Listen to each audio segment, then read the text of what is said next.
What's hampering the government forces from getting Miss Wari? Well, you have to identify exactly where he is. He also has some loyalists within him. There is that concept of we have to be careful about treating cultural sensitivities of others who are not presently involved, but who might find common cause in protecting a fellow Muslim. To craft it in such a way that you'd come up with a solution and not exacerbate the problem. Did the government already confirm that Javier Malik was one of those who was killed during the skirmishes in Zamboanga? I don't think there is any confirmation at this point in time. The important thing is they as a force have been greatly reduced.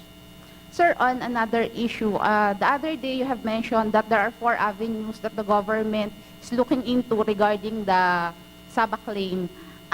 Could you expound on those 4, also on the compensation that you have mentioned? You're asking me to state the weaknesses and strengths of our position at a point in time when we may conceivably be negotiating with the other party. So if I'm going to give him a blueprint of how we want to handle this, then does that not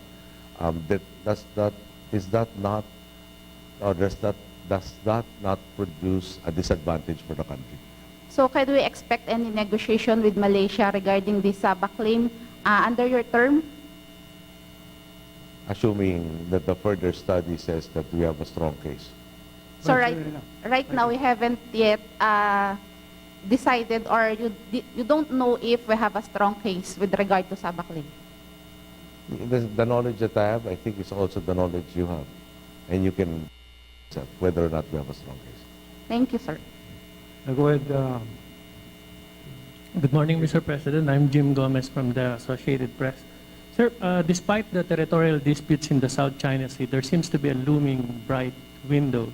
We've heard that there are preliminary talks ongoing between the state-owned oil agency of China and Forum about the possible agreement on exploring and extracting gas and oil in the Reed Bank. I think the working principle is for this possible agreement to be a commercial deal and then not focusing on the sovereignty issue. I would like to ask you what's your policy guidance to the DOC. What commercial deal will be acceptable to the Philippines politically and legally? Well, number one, that it conforms to our laws. We maintain that this is the area that Forum Energy is exploring is clearly within our EEZ. And therefore, any exploitation of the same has to be in conformity with our laws. As to the actual details of the contracts between them, then that will be a matter between the two entities. But at the end of the day, it has to subscribe to our own laws. Who will get the royalties, Mr. President? Well, part of subscribing to the laws has to be with the royalties. Yes, sir. The Philippines have been negotiating this increased U.S. rotational presence, and I understand these are delicate talks, but the DND and the DFA have promised the Filipino public that they will be transparent with the details of the negotiations, but still going on, and we know that you cannot divulge all the details. But as far as you can tell us, what's the ideal length in years of such an increased U.S. presence agreement, and where do you want to give the American forces access to, or which military camps, to achieve the goal of deterrence in connection with the territorial disputes in the South China Sea? Can I respond to the last part of the question? If I tell you exactly where they will be situated, then I think that defeats, in a sense, or adds to the threat that might be posed on that particular community. Those are items that I probably should not be discussing. Now, ideally, there will be investments, for instance, in infrastructure, to house, for instance, equipment, that they will teach us how to use, that they will share their experiences with us. So that has to redound to an economic return for America, in the sense that they get to use that facility for a period of time greater than 1 year. So we will be reasonable in gaining all of this information, knowledge, skills, etc.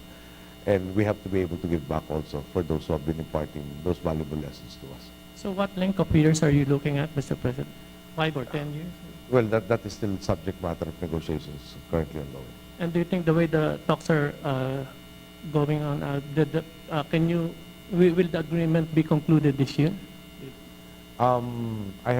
There's actually a new report on the status of the talks.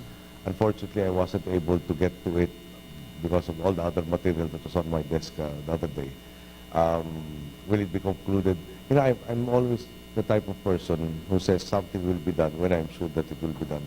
I'd rather not prejudice or jinx the process and say, pose a particular deadline and then be concentrated on meeting the deadline instead of concentrating on getting the best deal for our people.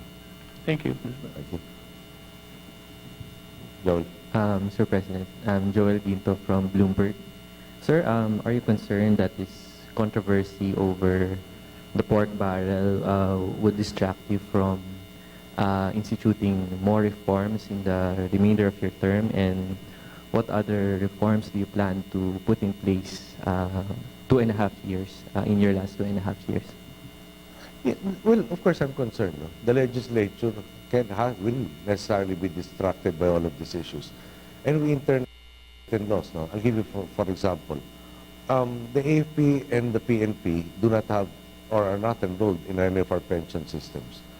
The pensions that accrue to them are paid out of the budget, of the general budget, the general appropriations every year. The current figure is already over 50 billion. By 2016, if no reforms are done, then it will amount to about 80 plus billion.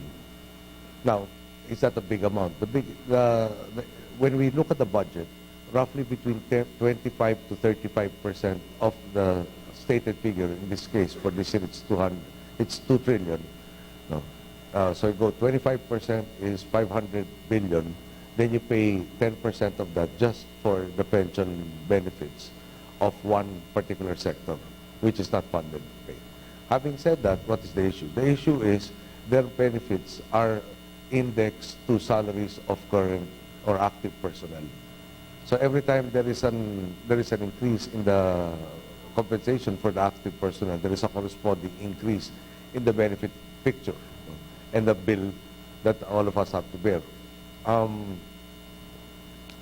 The amounts are staggering, in terms of putting up a seed capital, for instance, for the GSIs to undertake them. There is that issue of our problem with hiring something in the neighborhood of 20,000 for the AFP, because they will still be subject to the same terms and conditions of index benefits. So that is not sustainable. So we would need Congress, for instance, to address that particular issue and correct the system that says there's an indexing. Perhaps for those who will be coming into the fold, that there is a fixed schedule of obligations on the part of government, and we can prepare correctly for that. That's one of them. The NFA is another matter. The very nature of the entity will always make it a deficit-ridden agency. Currently, it's 150 plus billion pesos in debt. And if the idea is to help farmers, the concept now is to put the inputs directly with the farmers instead of the indirect method of trying to stabilize the price and the supply. That needs congressional action also.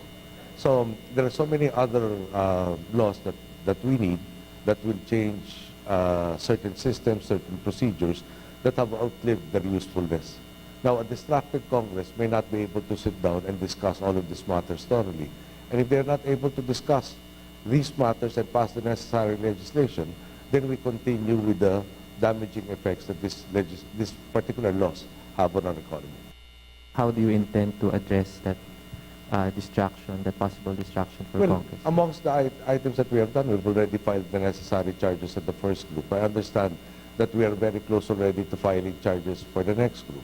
Then hopefully, we will be able to correct the system and change the system to one that better addresses the needs of our people and makes it more efficient and less prone to abuse. Then hopefully, we can all now buckle down to the work that has to be done. And in fairness to the legislature, just yesterday, the House passed the budget that we proposed. It's down in the Senate, and hopefully we will still meet the deadline of passing the budget before the year end, so that we do not have a reenacted budget, which again might provide avenues for those who have less than noble intentions. Sir, one of your responses to the public outrage over the pork barrel was the abolition of the PDAF.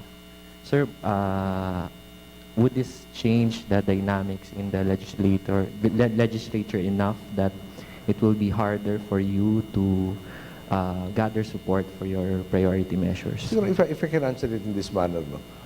We have a process called bottom-up budgeting, wherein we're trying to involve as many members of society in crafting the respective budgets.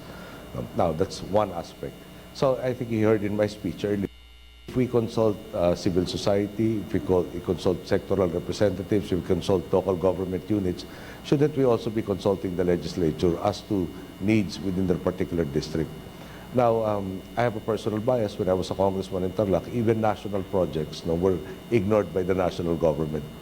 And it is the job of the legislator, perhaps what the other considers the secondary job, but to the constituents who vote you into office, their idea is how have you helped us access national funds and national priorities to address what we need in our district. Now, having said that, I think it behooves us also to utilize the knowledge of the local terrain, the knowledge of the needs of the people by the legislators.